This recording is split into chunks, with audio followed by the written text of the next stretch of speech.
What if I told you that deliberately working slow, arguing over the meaning of a law, and telling yourself, I can't do that, are all secretly the same thing? It sounds kind of crazy, right? But in this explainer, we're going to pull back the curtain on a hidden pattern of resistance, a language that's spoken in factories, in courtrooms, and yep, even inside your own head. Let's get into it. Now, this looks like a random list of troublemaking, but it's not. This is a direct quote from a real U.S. government manual. It was handed out during World War II to teach regular people in occupied countries how to fight back. Not with bombs and guns, but with these small, annoying, and incredibly effective acts of disruption. So, yeah, forget the Hollywood explosions. The real art of what they called simple sabotage is all about one thing: friction.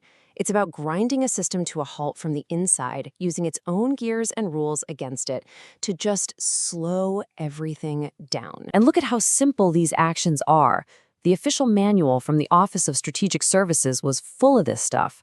Turn a quick job into an all-day affair. Pretend you just don't get it. Lose the most important tool. It wasn't about a single knockout punch. It was about creating a death by 1,000 paper cuts for any oppressive regime. And this quote, this really gets to the heart of it.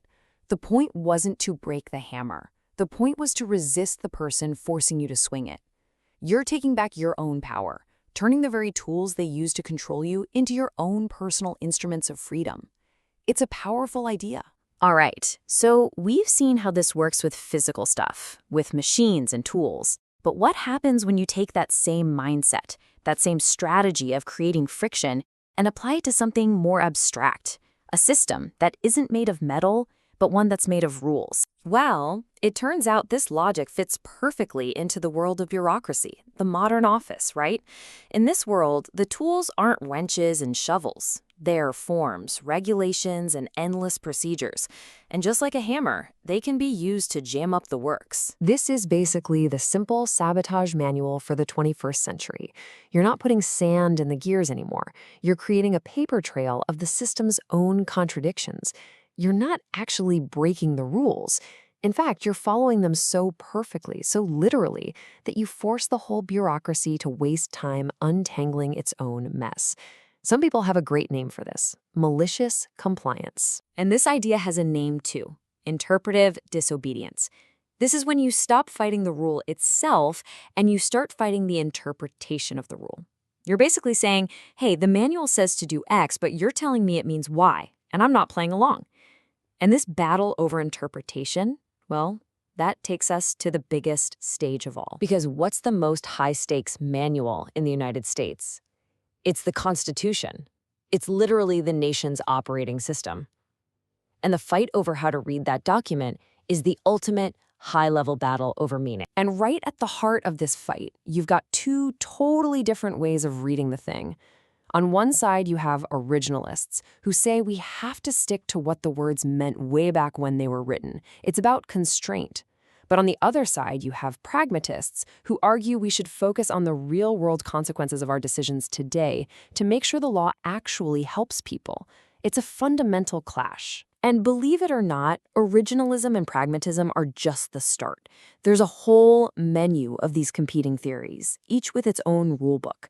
But what's really fascinating is that while all these experts are debating this complicated menu, you have this other idea bubbling up, a kind of resistance that says we should just reject all these complex theories and read the Constitution for ourselves, directly, as if it were a landscape you could just see and understand without needing a special decoder ring. The end results of all this conflict, whether it's between these dense legal theories or between the experts and those demanding just plain meaning, is a kind of national-level friction.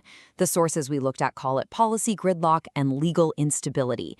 It is, for all intents and purposes, the same principle as the simple saboteur, sand in the gears of government. So, we've gone from physical sabotage in a factory to bureaucratic resistance in an office, all the way to a national operating system that's so contested it can grind to a halt. Which leads to this wild thought. What if the most powerful system you ever have to deal with isn't out there at all, but it's the one that's right in here? And that brings us to our final stop, the most personal battlefield of them all, your own mind. The idea that your view of yourself is its own little system, with its own rules that, you guessed it, you can challenge and even rewrite. The key insight here is absolutely mind-blowing. It comes from Dr. Maxwell Maltz, who found that our bodies, our emotions, our entire nervous system, they can't tell the difference between something that's really happening and something we're just vividly imagining. That's the secret key. Maltz called this our self-image. You can think of it as your own personal constitution. It's the story you tell yourself about who you are. And here's the kicker. Your actions and your feelings will always stay consistent with that story. You literally cannot outperform the person you believe you are. So just look at the massive difference a tiny bit of reinterpretation can make. Instead of deciding I am a failure because you messed up, you can interpret it as I failed that one test. See the difference? One is a life sentence. The other is just a data point.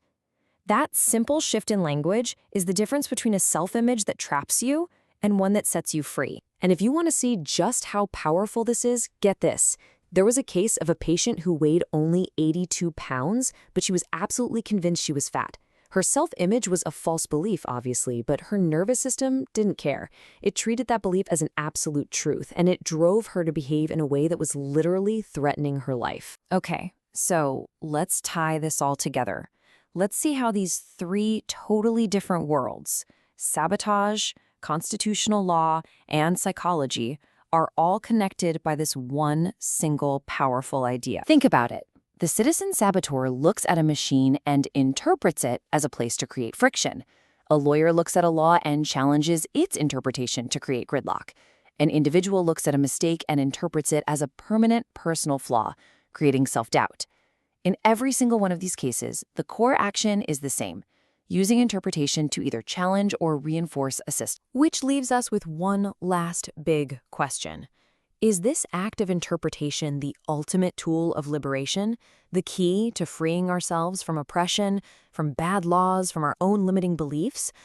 Or is it the ultimate act of sabotage, something that can grind a whole society to a halt and lock us inside a prison of our own making? The answer, it seems, really depends on what system you're looking at and what it is you're trying to do.